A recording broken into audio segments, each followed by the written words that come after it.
एक फरिश्ता यह भी दिल छू लेने वाली कहानी। मैं कई दिनों से बेरोजगार था। एक एक रुपए की कीमत जैसे करोड़ों लग रही थी। इस उठापटक में था कि कहीं नौकरी लग जाए। आज एक इंटरव्यू था, पर दूसरे शहर जाने के लिए जेब में सिर्फ 10 रुपए थे। मुझे कम से कम 200 रुपयों की ज़रूरत थी। अपने इकलौते इंटरव्यू वाले कपड़े रात में धोकर पड़ोसी की प्रेस मांग के तैयार कर पहन अपनी योग्यताओं की मोटी फाइल बगल में दबाकर 2 बिस्कुट खा के निकला। लिफ्ट ली, पैदल जैसे तैसे चिलचिलाती धूप में इस उम्मीद में स्टैंड पर पहुंचा कि शायद कोई पहचान वाला मिल जाए जिससे सहायता लेकर इंटरव्यू के स्थान तक पहुंच सकूं। काफ़ी देर खड़े रहने के बाद भी कोई नहीं मिला। मन में घबराहट और मायूसी थी। क्या करूँगा, अब कैसे पहुँचूँगा? पास के मंदिर पर जा पहुँचा। दर्शन कर सीढ़ियों पर बैठा था। मेरे पास में ही एक फ़कीर बैठा था। उसके कटोरे में मेरी जेब और बैंक अकाउंट से भी ज़्यादा पैसे पड़े थे। मेरी नज़रें और हालात समझ के बोला, कुछ मदद चाहिए क्या?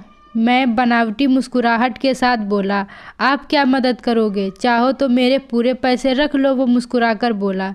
मैं चौंक गया। उसे कैसे पता मेरी ज़रूरत? मैंने कहा, क्यों, शायद आपको ज़रूरत है। वो गंभीरता से बोला, हाँ है तो, पर तुम्हारा क्या? तुम तो दिन भर मांग के कमाते हो। मैंने उसका पक्ष रखते हुए कहा। वो हंसता हुआ बोला, मैं नहीं मांगता साहब, लोग डाल जाते हैं मेरे कटोरे में पुण्य कमाने के लिए। मैं तो फ़कीर हूँ, मुझे इनका कोई मोह नहीं। मुझे सिर्फ भूख लगती है, वो भी एक टाइम, और कुछ दवाइयाँ। बस मैं तो खुद सारे पैसे मंदिर की पेटी में डाल देता हूँ। वो सहज था कहते कहते। मैंने हैरानी से पूछा, फिर यहाँ बैठते क्यों हो? ज़रूरतमंदों की मदद करने के लिए, कहते हुए मंद मंद मुस्कुरा रहा था। मैं उसका मुंह देखता रह गया। उसने 200 रुपये मेरे हाथ पर रख दिए और बोला, जब हो तब लौटा देना। मैं उसका शुक्रिया जताता हुआ वहाँ से अपने ऑफिस तक पहुँचा। मेरा इंटरव्यू हुआ और सिलेक्शन भी। मैं खुशी खुशी वापस आया। सोचा उस फ़कीर को धन्यवाद दे दूँ। मैं मंदिर पहुँचा। वहाँ सीढ़ियों पर भीड़ लगी थी।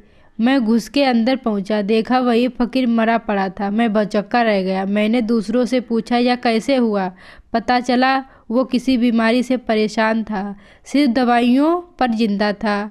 आज उसके पास दवाइयाँ नहीं थी और ना उन्हें खरीदने के पैसे। मैं अवाक सा उस फ़कीर को देख रहा था। अपनी दवाइयों के पैसे वो मुझे दे गया था, जिन पैसों पे उसकी ज़िंदगी चल रही थी। उन पैसों से मेरी ज़िंदगी बना दी थी। भीड़ में से कोई बोला, अच्छा हुआ मर गया, ये भिखारी भी साले बोझ होते हैं, कोई काम के नहीं। मेरी आंखें डबडबा आईं।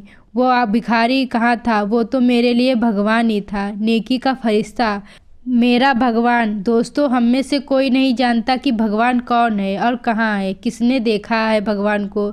बस इसी तरह मिल जाते हैं। आपको वीडियो अच्छा लगा हो तो मेरे वीडियो को लाइक करना ना भूलें।